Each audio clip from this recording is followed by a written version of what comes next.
Arrivederci. And that's how the mafia works.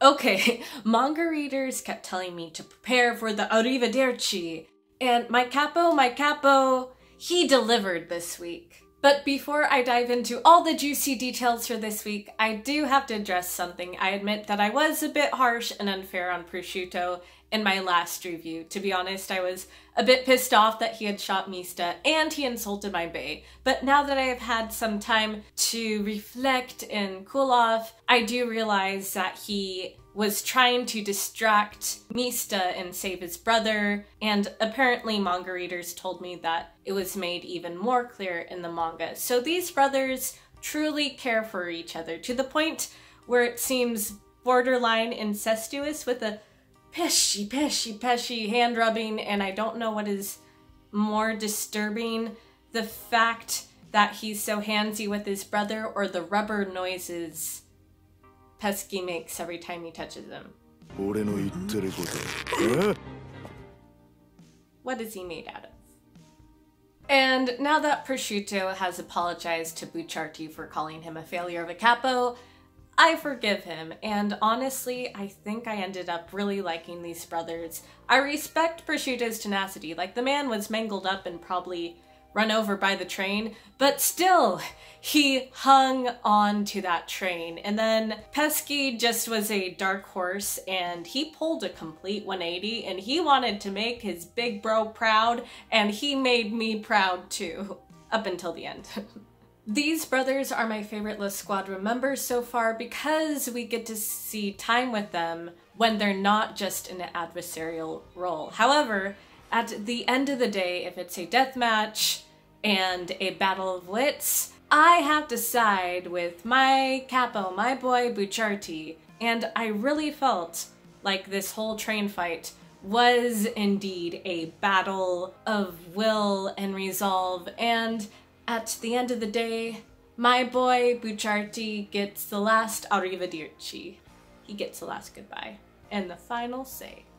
This episode was also a prime example of the JoJo motto of "that's bullshit, but I believe it." This is JoJo's Bizarre Adventure, and science doesn't always apply in this universe. Like, if you disassemble yourself and chop your heart in half so that your opponent can't hear your heartbeat, you should technically be unconscious or at least dead at that point. But I didn't care about the lack of realism.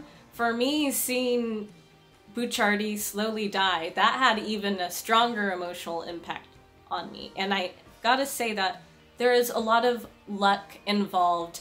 That luck was a huge factor in the past two episodes, like with Mista surviving 3 bullets, and it felt like less of an ass pull, like with Jonathan pulling literally almost out of his ass a machine gun to kill a vampire. I felt like these scenes of Bucciarti miraculously being able to survive because the train stopped and the momentum helped pull him back together, and the fact that Mista died with 3 bullets because, hey, 4 is unlucky, not 3. I felt like there is some sort of established foreshadowing, and it felt true to these characters, and kind of the ass pulls or deus machinas felt true to the characters and fit in the story here for me. So the lack of realism, it worked.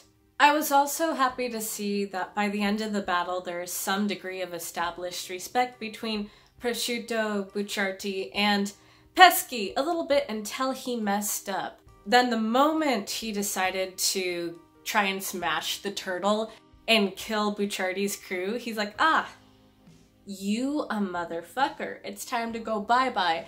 And then he quotes basically Prosciutto and says, you really shouldn't boast about killing your opponents until they're dead, because that's how the mafia works. So, oh, he done and memed Prosciutto there.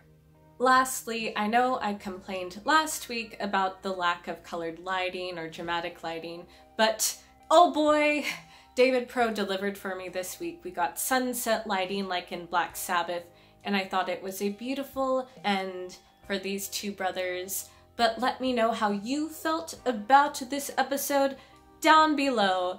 And as I've kind of implied in the past, I'm not entirely planning on reviewing JoJo episode by episode, especially now I am changing jobs. I am going to enter con season and preparing cosplays, and I might be moving apartments, so I can't guarantee that I can do regular weekly chapter or episode reviews of shows. However, I do have some larger projects planned, like a Bucciarti comedic mommy arty skit and some larger character and arc analysis of Hunter x Hunter and JoJo. So stay tuned. I'll catch you on the flip side.